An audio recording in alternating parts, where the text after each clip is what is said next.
অহা 31 তাৰিখে মুক্তি পাব বহু আকাংক্ষিত ছবি ৰৈ ৰৈ বিনালে। ৰৈ ৰৈ বিনালে ছবিখন চাবলৈ অধীৰ অপেক্ষাৰে বাট চাইছে ৰাজ্যবাসীয়ে। মুক্তিৰ পূৰ্বেই অভিলেখ গঢ়িছে প্ৰাণৰ শিল্পী জুবিন গাৰ্গৰ সপোনৰ ছবি ৰৈ ৰৈ বিনালে। ৰৈ ৰৈ বিনালে বেনাৰ পোষ্টাৰে ইতিমধ্যে চৌপাশ জুবিনময় হৈ পৰিছে। প্ৰাণৰ শিল্পীগৰাকীক শেষবাৰৰ বাবে চাবলৈ ৰাইজৰ মাজত আন এক উৎসাহ দেখিবলৈ পোৱা গৈছে। তিনিচুকীয়া ৰংঘৰ চিনেমা হলতো ৰৈ ৰৈ বিনালেৰ প্ৰস্তুতি। অনলাইন অফলাইন টিকট 3 দিনলৈ বুকিং হোৱাৰ কথা জনায় কৰ্তৃপক্ষই।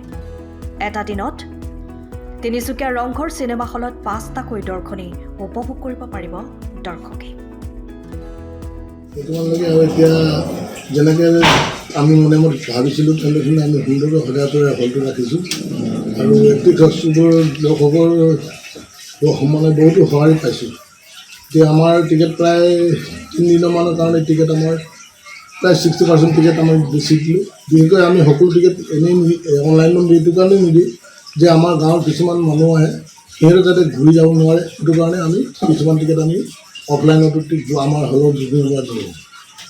আৰু যিহেতু কিছুমান ঠাইত আপোনাৰ ৰাতিপুৱাই পৰা কিছুমান হেৰি কৰিছে, ইয়াত কেনেকুৱা কৰিছে? আমাৰ এনেই সাধাৰণতে 4টা শ্ব' হয়, কিন্তু আমি এখন 5টা শ্ব'কৈ আমি হেৰি কৰিছোঁ। ৰাতিপুৱা 9টা বজাৰ পৰা ষ্টাৰ্ট হ'ব, 3 ঘণ্টা অন্তৰে অন্তৰে মানে আমি চিনেমাখন হেৰি কৰিম। 5টা শ্ব' হ'ব আমাৰ। 5টা শ্ব' হ'ব। লাষ্ট শ্ব'টো ৰাতি 9টাৰ পৰা 12টালৈকে। প্ৰথমটো কেইটা হ'ব? প্ৰথমটো ৰাতিপুৱা 9টা বজাত। আমি মানে ৰাতিপুৱা 9টা বজাত যিটো শ্ব' হ'ব, এই আমি 8:30 বজাতে আমাৰ চিনেমা হলত টিকেট মানে বুকিং আমি খুলি দিম।